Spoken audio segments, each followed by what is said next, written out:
Lads and lassies, boys and bjors, welcome back to another video. So firstly, the reason I'm doing this video rather than doing a wakeboarding how-to is because every cable, every boat in the country is effectively winterized because other than today being quite a nice day, it's pure Baltic. It's February at the moment in Ireland. Actually, it's February at the moment everywhere, but February for Irish people is cold. Well, for 50% of the population. The other 50%, they live in Australia now, so they're not cold in February. So let's break this whole board thing down.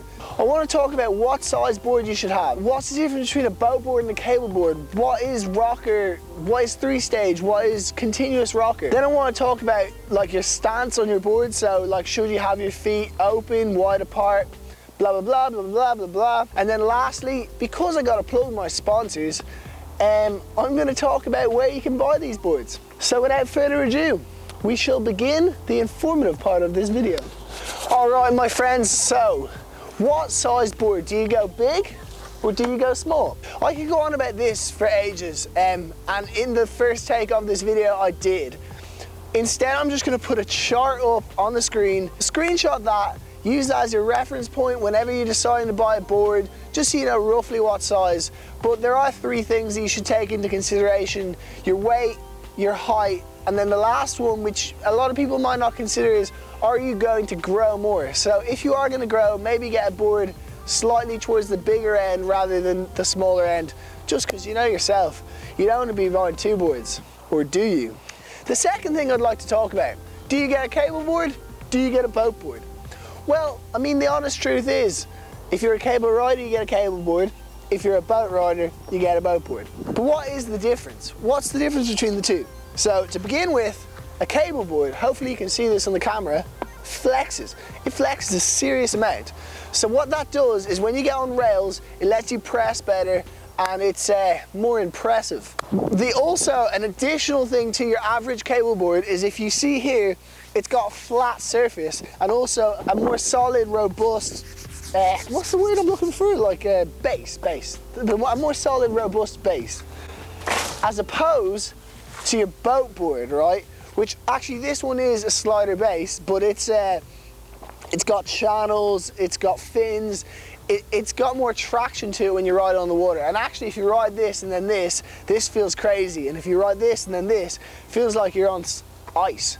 What is a three-stage rocker? What is a continuous rocker? And what is a hybrid wakeboard? Where it makes most of a difference in terms of rockers is actually on the boat. Three-stage rocker basically means, so a board's obviously like this. A three-stage rocker basically means stage, stage, stage. So what it does is it makes the board far more poppy, but it kind of runs a bit slower on the water, and it's also like the landings can be a little bit hard. A continuous rocker is where a board runs like that. So you'll get more speed as you come into the wake, but you won't get that same snap that you get from a three-stage. So in recent years, the board companies have created a kind of an alternative to this, and this is the five-stage hybrid. So what a five-stage hybrid basically is 5 stages, so it's basically continuous, but it's got a little extra pop. The rest of the board is stiff, like a conventional wakeboard board, and then the top half is flexed, maybe from the outside of the boot up, making the landings absolutely delish. So, stance. Personally, I go the whole way out in the binding, so widest and widest. Some people like to go a little bit more in. Just once your toes aren't pointing together, then you'll be fine. But if they are, it's not good for the knees. If you are thinking of buying a board, obviously I'm going to tell you to buy an O'Brien wakeboard, because they're the best in the business. I'm obviously going to plug O'Brien wakeboards because I truly believe they are the best boards, they're the best value boards, and they're just a cool brand who help their riders in whatever way they want to go. They don't force them down a certain path or anything, so they're a cool brand. They make sick boards and they're just deadly. I board online, loads of shops like Overton's, Bart's Water Sports. I think even Performance Ski and Surf now actually stock some O'Brien wakeboards. In all honesty, I would recommend you supporting your own dealer. So, like, there's over 60 O'Brien dealers worldwide, way over 60 actually. So go down to their shop if you live near them and support them, because they're the guys who push the sport. They have their local riders. For here, if you're in Ireland or England, the best place is the Edgewater Sports warehouse. I think it's got a warehouse on the end of it now.